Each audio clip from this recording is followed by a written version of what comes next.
change the world, start off by making your bed. If you make your bed every morning, you will have accomplished the first task of the day.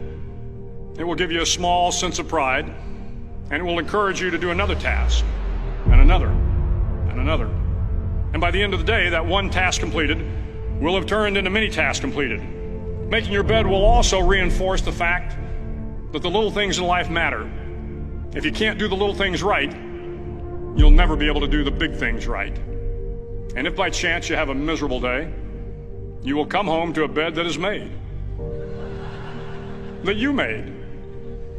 And a made bed gives you encouragement that tomorrow will be better. To pass SEAL training, there are a series of long swims that must be completed.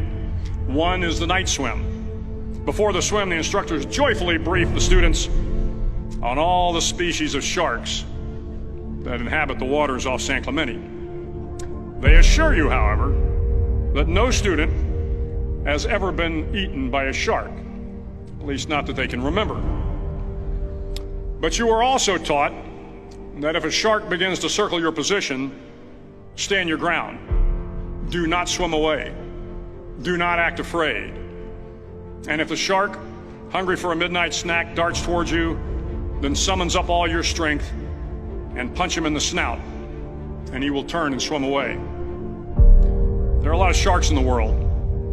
If you hope to complete the swim, you will have to deal with them. So if you want to change the world, don't back down from the sharks.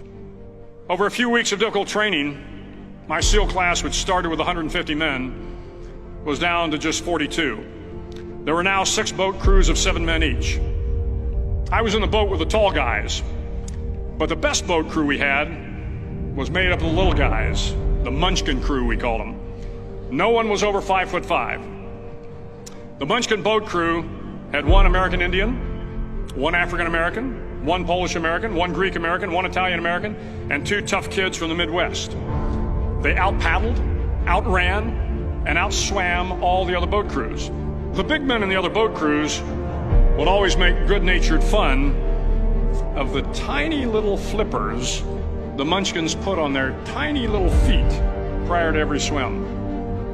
But somehow these little guys from every corner of the nation and the world always had the last laugh, swimming faster than everyone and reaching the shore long before the rest of us. SEAL training was a great equalizer. Nothing mattered but your will to succeed, not your color, not your ethnic background, not your education, not your social status. If you want to change the world, measure a person by the size of their heart, not by the size of their flippers. The 9th week of training is referred to as Hell Week.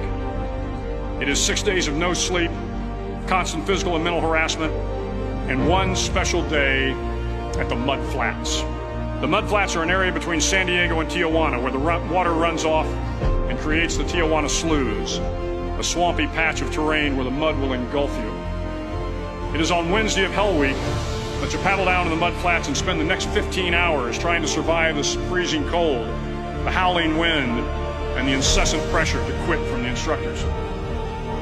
As the sun began to set that Wednesday evening, my training class, having committed some egregious infraction of the rules, was ordered into the mud.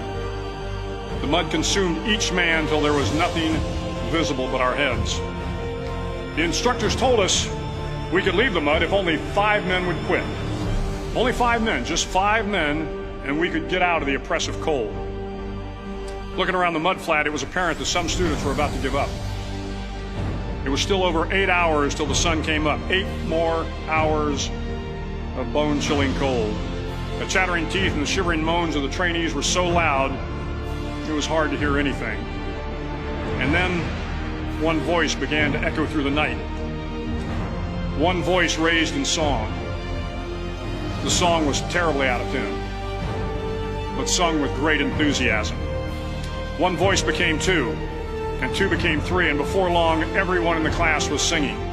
The instructors threatened us with more time in the mud if we kept up the singing, but the singing persisted, and somehow the mud seemed a little warmer, and the wind a little tamer, and the dawn not so far away.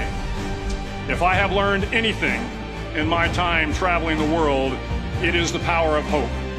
The power of one person, a Washington, a Lincoln, King, Mandela, and even a young girl from Pakistan, Malala.